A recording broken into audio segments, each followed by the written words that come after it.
everyone.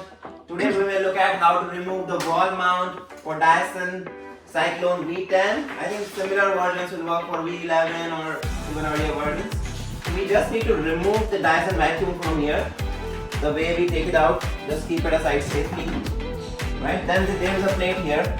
You just need to put your fingers inside and just pull it very slightly. There will be a tap sound and then you can see it will come out.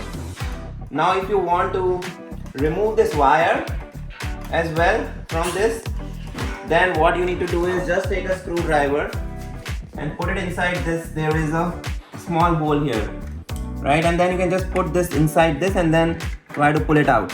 I don't need to take this out as of now because I'm just moving the house. But if you want to take this out, then just put your screwdriver here and take this part out and then the wire will come out. I don't need to do that right now.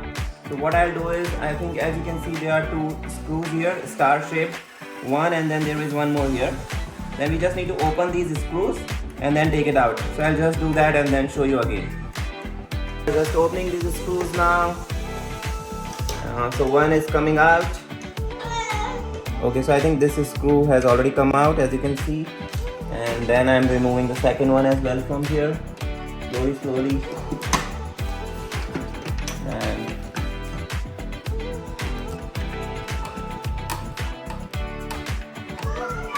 And then this is out.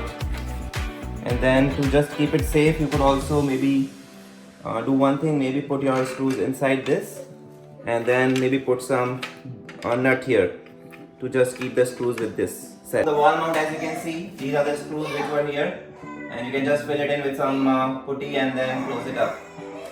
Thank you for watching.